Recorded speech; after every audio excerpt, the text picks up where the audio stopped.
ನಾನೀಗಾಗಲೇ ಸಭೆಯನ್ನು ಉದ್ದೇಶಿಸಿ ಇದೇ ಗ್ರಾಮದಲ್ಲಿ ಮಾತಾಡಿದೆ. ನನ್ನ ಶಾಸಕರ ಅವಧಿಯಲ್ಲಿ 2016ರಲ್ಲಿ ನಾನು ಮದ್ದೂರು ಪಟ್ಟಣವನ್ನು ನಗರಸಭೆ ಮಾಡಬೇಕು, ಇದು ಹೆಗರಳ್ಳಿ ಮತ್ತು ಭಾಗ್ಯನಗರ ಎರಡನ್ನೂ ಕೂಡ ಪಟ್ಟಣ ಪಂಚಾಯತಿ ಮಾಡಬೇಕು ಅಂತೇಳಿ ತೀರ್ಮಾನ ಮಾಡಿ ಎಲ್ಲ ಸ್ಕೆಚ್ ಎಲ್ಲ ತಯಾರು ಮಾಡಿ ಇಟ್ಟಿದ್ದೆ. ಸಂಬಂಧಪಟ್ಟ ಮಂತ್ರಿಗಳ ಜೊತೆಲೂ ಕೂಡ ಮಾತಾಡಿದೆ. ಅವರು ಪ್ರಪೋಸಲ್ ತಗೊಂಡ್ಬನ್ನಿ, ನಾನು ಖಂಡಿತ ಮಾಡಿಕೊಡ್ತೀನಿ ಅಂತ ಹೇಳಿದರು.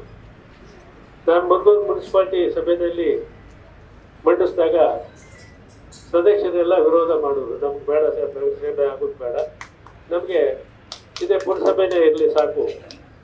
ಏಕೆಂದರೆ ನಗರಸಭೆ ಅಂದರೆ ಗ್ರಾಮೀಣ ಪ್ರದೇಶಗಳು ಬರ್ತದೆ, ಈ ಕೊಡುವ ಅನುದಾನದಲ್ಲಿ ಆ ಗ್ರಾಮೀಣ ಪ್ರದೇಶಗಳನ್ನ ಅಭಿವೃದ್ಧಿ ನಾವು ಮಾಡೋದಕ್ಕಾಗೋದಿಲ್ಲ, ಬೇಡ ನಮ್ಗೆ ಇಷ್ಟೇ ಸಾಕು ಅಂತ ಹೇಳಿದ್ರು. ಆಯ್ತು, ನಿಮ್ಮ ಅಭಿಪ್ರಾಯ ಆದ್ಮೇಲೆ, ಯಾಕಂದರೆ ಪ್ರಜಾಪ್ರಭುತ್ವದಲ್ಲಿ ಅವರು ಚುನಾಯಿತ ಪ್ರತಿನಿಧಿಗಳು, ಅವ್ರಿಗೆ ನಾವು ಮಾನ್ಯತೆ ಕೊಡಬೇಕು ಅಂತೇಳಿ ಆವಾಗ ಪ್ರಪೋಸಲ್ನ ನಾನು ಡ್ರಾಪ್ ಮಾಡಿದೆ. ಹಾಗೆ ಬೆಸರಳ್ಳಿ ಮತ್ತು ಇದು ಭಾರತೀನಗರ ಈ ಎರಡೂ ಗ್ರಾಮ ಪಂಚಾಯತಿಗಳನ್ನ ವ್ಯಾಪ್ತಿಯಲ್ಲಿ ಪಟ್ಟಣ ಪಂಚಾಯತಿ ಮಾಡಬೇಕು ಅಂತೇಳಿ ತೀರ್ಮಾನ ಮಾಡಿದ್ರು ಕೂಡ ಅಲ್ಲೇ ಪಂಚಾಯತಿ ಸದಸ್ಯರುಗಳ ಜೊತೆ ಎಲ್ಲ ಮಾತಾಡಿದೆ. ಅವಾಗ ಅವ್ರು ಹೇಳಿದ್ರು, ಸರ್ ನಮಗೆ ಪಟ್ಟಣ ಪಂಚಾಯತಿ ಮಾಡ್ಕೊಂಡ್ರೆ ಏನು ಅನುಕೂಲ ಆಗುತ್ತೆ, ನಮಗೆ ನರೇಗಾದಲ್ಲಿ ಬರುವಂಥದ್ದು ಇಲ್ಲಿ ಒಂದು ಗ್ರಾಮ ಪಂಚಾಯತಿನಲ್ಲಿ 13ರಿಂದ 14 ಜನ ನಾವು ಆಡಳಿತ ನಡೆಸ್ತೀವಿ. ಇದು ಪಟ್ಟಣ ಪಂಚಾಯತಿ ಆದರೆ 14 ಜನ ಇರುವಂಥದ್ದಕ್ಕೆ ಏನೋ ಒಬ್ಬರು ಇಬ್ಬರು ಸದಸ್ಯರು ಬರ್ತಾರೆ. ಇವಾಗ ಇಲ್ಲಿಂದ ಎಷ್ಟು ಬರ್ತಾರೆ ನಗರಸಭೆಗೆ? ಒಂದು 2ರಿಂದ 3 ಜನ ಹೆಚ್ಚಿಗೆ ಬರ್ತಾರೆ. 21 ಇದ್ರು 24 ಜನ ಆಗ್ತಾರೆ ಅಷ್ಟೇ. ಇಲ್ಲಿ ಸ್ವತಂತ್ರವಾಗಿ ಗ್ರಾಮದಲ್ಲಿ ಏನು ಬೇಕು ಎಲ್ಲವನ್ನೂ ಕೂಡ ಹಂಚ್ಕೊಂಡು ಗ್ರಾಮ ಪಂಚಾಯತಿನಲ್ಲಿ ಅಭಿವೃದ್ಧಿ ಮಾಡೋದಕ್ಕೆ ಬೇಕಾದಷ್ಟು ಅವಕಾಶಗಳಿದೆ. ಈಗಾಗಲೇ ನಮ್ಮ ಕಾಲದಲ್ಲಿ ಎಲ್ಲ ಗ್ರಾಮಗಳನ್ನು ಕೂಡ 90% ನಾನೇ ಮಾಡಿದ್ದೀನಿ ಶಾಸಕರಾಗಿ. ಇವಾಗ ಇವ್ರು ಮಾಡುವಂಥದ್ದು ಏನೂ ಇಲ್ಲ. ಇರೋದನ್ನ ಸರಿಯಾಗಿ ಮೇಂಟೈನ್ ಮಾಡ್ಕೊಂಡು ಹೋದ್ರೆ ಸಾಕು, ಬರುವಂಥ ಆದಾಯ ಇದೆ. ಅದನ್ನು ಬಿಟ್ಟು ಇಲ್ಲಿ ಆಡಳಿತ ನಡೆಸ್ತಾ ಇರ್ತಕ್ಕಂಥ ಪಂಚಾಯತಿಯ ಎಲ್ಲ ಸದಸ್ಯರುಗಳು ಮತ್ತು ಅಧ್ಯಕ್ಷಗಳ ಇದನ್ನ ಸಭೆನೇ ಕರೆದಿದ್ದೇನೆ, ಅವ್ರ ಜೊತೆ ಮಾತುಕತೆ ಆಡಿದ್ದೇನೆ. ಅವರ ಭಾವನೆಗಳಿಗೆ ವಿರುದ್ಧವಾಗಿ ಮಾಡುವಂಥದ್ದು ಏನಿದೆ ಅದರಿಂದ ಏನು ಅನುಕೂಲ, ಇದನ್ನು ಸೇರಿಸ್ಕೊಂಡ್ರೆ ನಾವೇ ಆಡಳಿತ ನಡೆಸ್ಬೋದು ಅಂತ ಒಬ್ಬ ಆಡಳಿತಗಾರ ಕೈಲಿ ಇರ್ತದೆ, ನಾನೇ ನಡೆಸ್ಬೋದು ಅನ್ನೋ ಒಂದು ದುರುದ್ದೇಶ ಇರ್ಬೋದು ಅಷ್ಟೇ. ಇದನ್ನೇನು ಉದ್ಧಾರ ಮಾಡ್ತೀನಿ ಅಂತ ಏನೂ ಇಲ್ಲ. ಏನು ಇಂಥ ಉದ್ಧಾರ ಮಾಡೋದು ನಾವು ಬೇಕಾದಷ್ಟು ಜನ ನೋಡಿದ್ದೀವಿ. ಸ್ವಾತಂತ್ರ್ಯ ಬಂದ ಮೇಲೆ ಎಷ್ಟು ಉದ್ಧಾರ ಮಾಡಿದ್ದಾರೆ ಅಂತ ಹೇಳಿ ನೋಡಿದ್ದೀವಿ.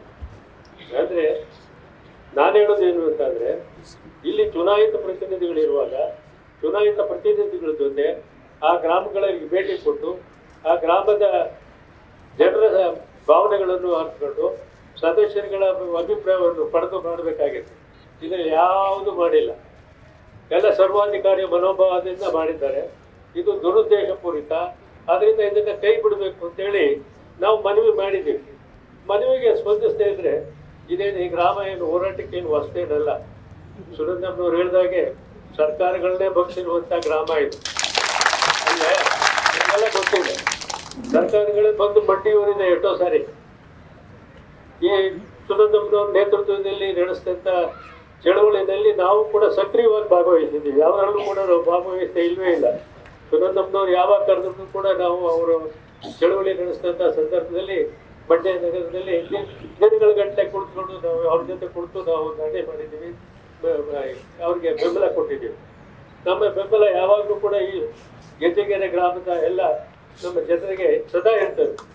ಯಾವುದೇ ಸಮಸ್ಯೆಗಳು ಕೂಡ ನಾವು ಅವ್ರ ಜೊತೆ ಸ್ಪಂದಿಸಿದ್ದೀವಿ, ಮುಂದೆನೂ ಕೂಡ ಇದೇ ರೀತಿ ಸ್ಪಂದಿಸ್ತೀವಿ ಅಂತ ಹೇಳ್ತಾ, ನಮ್ಮ ಅಶೋಕ್ ಅವರಲ್ಲಿ ಮತ್ತು ನಾರಾಯಣಸ್ವಾಮಿ ಅವರಲ್ಲಿ ನಾವು ಮನವಿ ಮಾಡಿದ್ದೇವೆ ಅಂತಂದರೆ, ದಯಮಾಡಿ ನೀವು ಕೂಡ ಇವಾಗ ಏನು ವಿಶೇಷ ಅಧಿವೇಶನ ಕರೀತಾರಂತೆ, ಅಧಿವೇಶನದಲ್ಲಿ ತಾವು ಕೂಡ ಹೋರಾಟ ಮಾಡಿ ಇದು ಮಾಡಿ ಹೇಳಬೇಕು.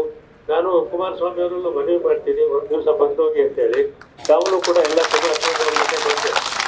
ಬಂದಷ್ಟು ಭಾಗವಹಿಸಬೇಕು ಅಂತೇಳಿ ನಾನು ಎಲ್ಲರಲ್ಲೂ ಮನವಿ ಮಾಡಿ, ಈ ಇವರ ಬೇಡಿಕೆ ಏನಿದೆ, ಗೆಜ್ಜೆಗೆರೆಯವರ ಬೇಡಿಕೆ, ಇದು ಯಶಸ್ವಿ ಆಗುವವರೆಗೂ ಕೂಡ ಇದನ್ನ ಈ ದಂಡನ ಹೀಗೆ ಮುಂದುವರಿಸ್ತೀವಿ ಅಂತೇಳಿ ಸುರೇಂದ್ರಪ್ಪನವರು ಆವಾಗಲೇ ಹೇಳಿದ್ದಾರೆ.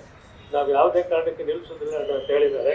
ಇದರಲ್ಲಿ ನಿಮ್ಮ ಹೋರಾಟಕ್ಕೆ ಜಯವಾಗಲಿ ಅಂತೇಳಿ ತಿಳಿಸ್ತಾ ನಮ್ಗೆಲ್ರಿಗೂ ಒಂದು ಮಾತುಗಳು ನಮಸ್ಕಾರ.